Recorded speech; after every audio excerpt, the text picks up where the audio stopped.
Rise and shine. It is just 8 a.m. and I got on my first train of the day. We're headed to Milan and my carriage is empty, which is really nice, but today is going to be a long travel day. We are going Florence to Milan and then Milan to Ventimiglia, an hour in between my trains in Milan, which is fun, and then a half an hour change, and then straight train to Antibes.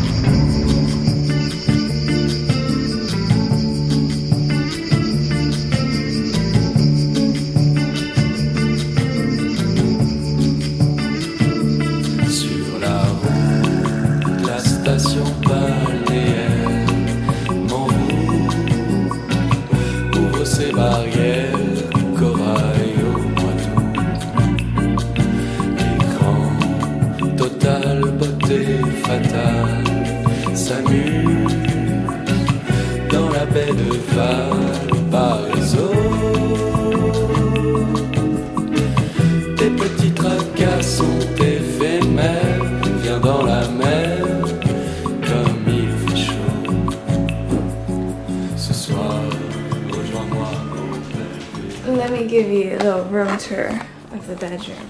This is all fine. I can stand up here. But then this, my head is already touching the ceiling. It's all fun and games until you have to try and make the bed. Cozy, cozy. Dans la baie de Valparaiso, dans la baie de Valparaiso.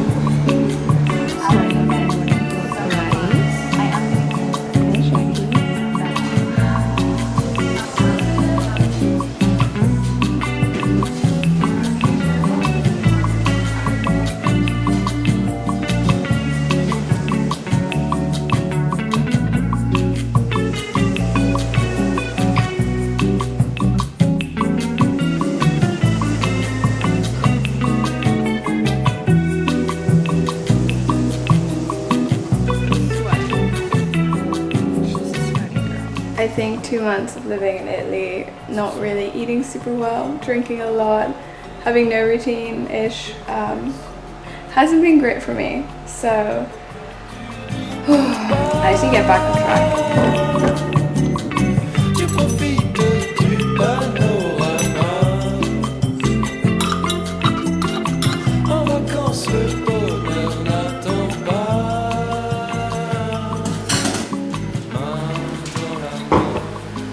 Hey guys, I've been soloing it in the south of France.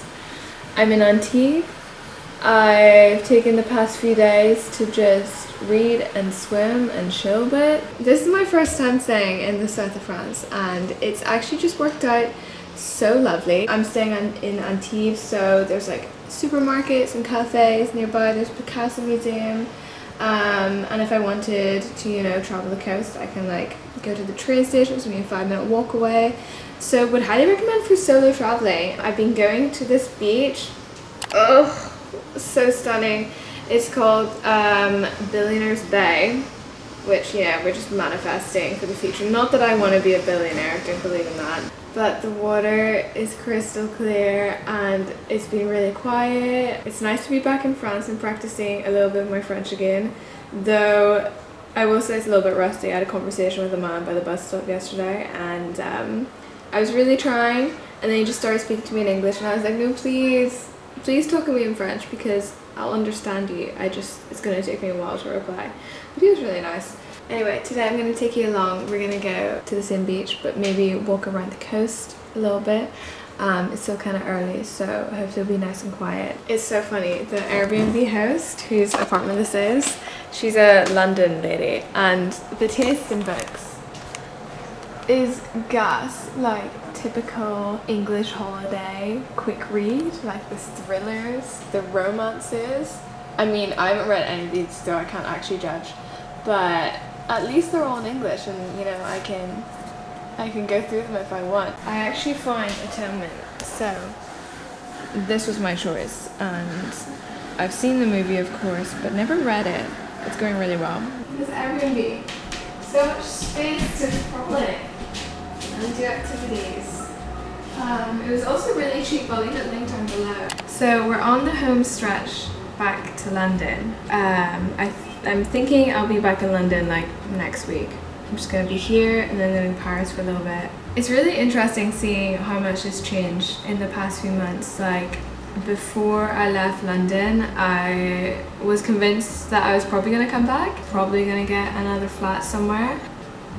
No, I'm out. I think London will always be there. My friends, well, most of my closest friends live in London. I will always be back, and at some point I'm sure I'll call it home again. But right now, oh, I've just felt so much happier spending this time in Paris and then Italy, and I don't know if it showed in my videos, like thinking back to some points of living in London last year, I was not happy, and I think I just didn't really know where I was going, what I was doing. I'm not saying that we have figured that out, but I will say we're taking a step in the right direction by figuring out that maybe London isn't for me right now, and you know, like, we don't all have to graduate and move to London. I think that's a big thing with people from my university and like friends from Belfast. Like everyone I know is going to London, and it's a great city. Like I love it. It's got so much to offer. It's just so goddamn expensive, and I don't think it's worth it. Long story short, at some point I need to get a home base, which is the age-old dilemma if you love traveling, because you want to see new things, but it's also very unsettling whenever you don't have somewhere to come home to, or you feel like you are wasting time by not building a life somewhere else. Like, oh, it's so conflicting, because I would love to start building a life somewhere and like a community, like say in Paris, you know, find my friends there, but also like if I keep uprooting myself every month to go somewhere new, but I want to go somewhere new.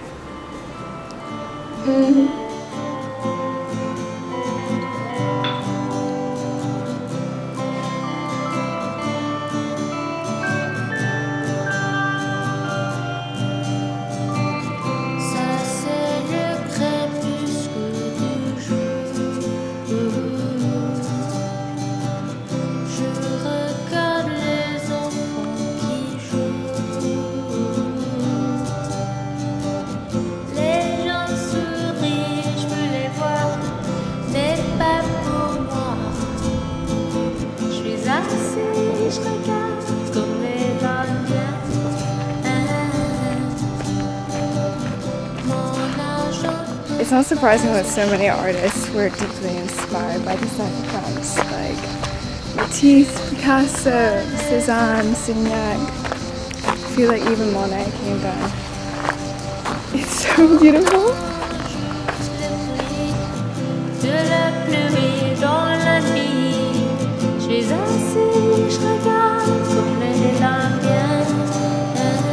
Guys, I found my beach. I found my perfect beach for the day.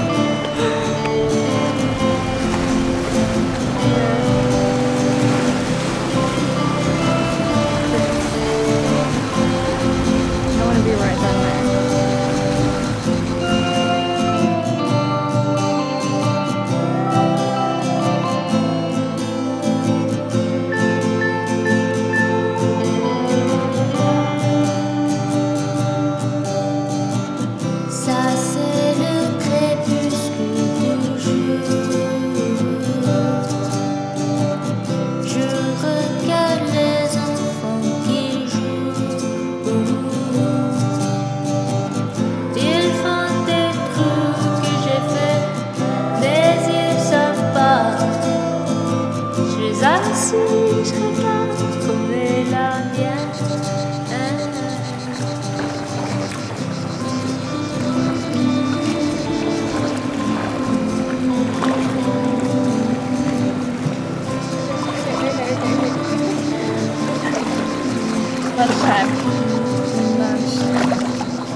No one else is here. I have this little cove to myself. The sun is out. I just went for a swim and it was so lovely. The water is crystal clear. I'm just gonna sit here and read. Can you see this? This is all mine.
Bonjour, ça va?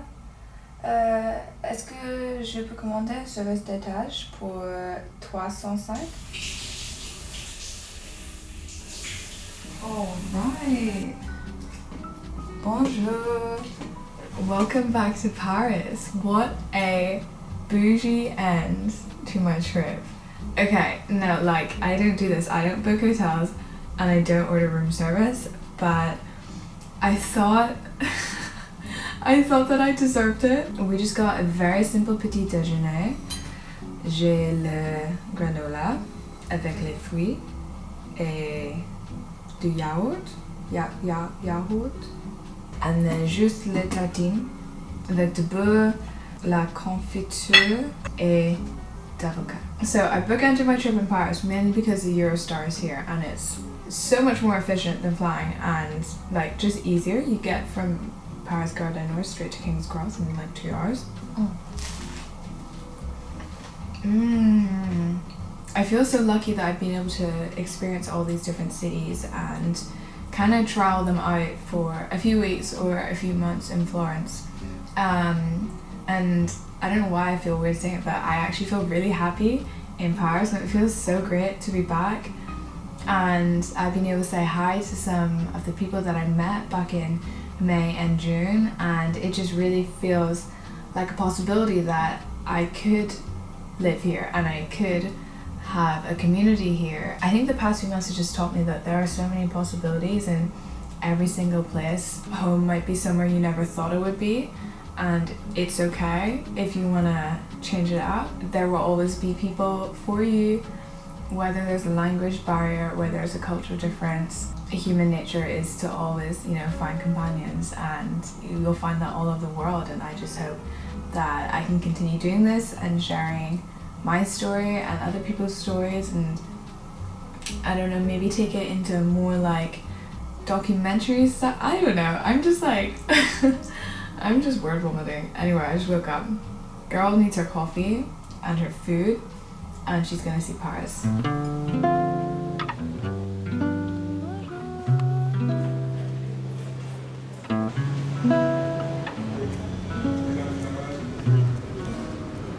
This is one of my favorite streets in Paris.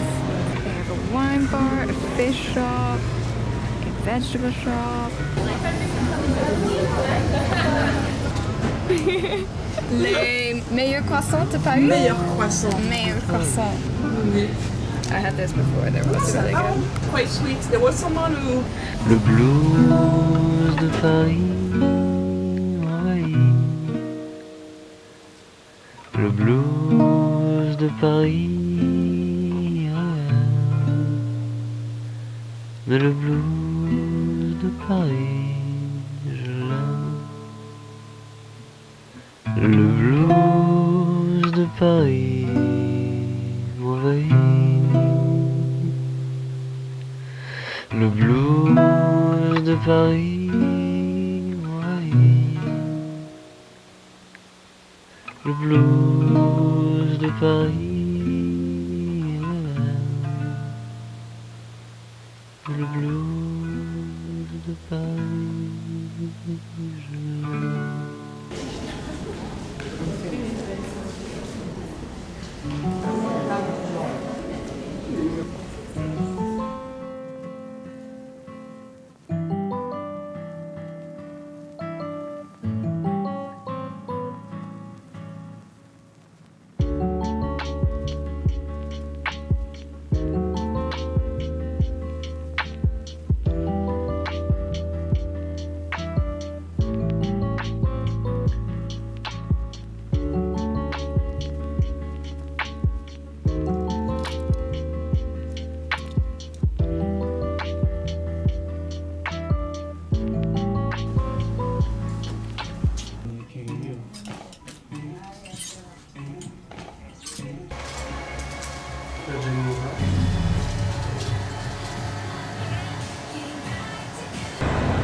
I'm gonna show you what I bought in a second because I kind of bought them on an impulse. I was rushing to meet my friend for coffee after and just decided to buy them instead of think about it. So we'll see about that. But I thought I'd give you a little room tour because I haven't actually showed you and it's so nice. I have to remember it. First up, look at the size of this mirror and it has this little like ballerina bar, but great for taking selfies. In here we have such a beautiful bathroom. I'm just gonna take my shoes off. Love the tiles, love the mirror, the lighting in here is fantastic. You have the shower, also great. Kind of fun, you can sort of see through, a little bit sexy. Over here, this is where I've been doing some work and le bed, lily, yeah. And then it looks out onto the courtyard, which is so gorgeous. Look how nice. So I picked up two things from Nuovo Vintage. My friend Lois and her sister recommended this place. I went to a few vintage shops before but couldn't really see anything, and here it was a little bit more curated, but it wasn't super expensive. Prices were from like 30 to I don't know 100 for a designer piece, but I got two tops. Well, a top and then a top that I might attempt to wear as a dress. But the first one is this lacy brown, green and blue little camisole. I can definitely see myself wearing this in London, and I think it'll be a good one to take with me traveling again because I can pack it down really small, I can dress it up, it's also kind of casual. I feel like the colors are, I don't know, they're more like tropical vibe. But the other one I got, let me try on. So this was the other top that I got, and I really wanted it to work as a dress. It is just like an inch too short and it has a little slit here, but I feel like if I wore the right underwear it wouldn't be that bad. It's like kind of a velvety material. I don't know, if there's a way to like stretch it a little bit that would be amazing, because I love it a lot. I'm actually really glad I picked this up. Bonjour. Bonjour, ça va? Je m'appelle Moya. We have a mysterious third party Yeah. who will not be on screen. Yeah.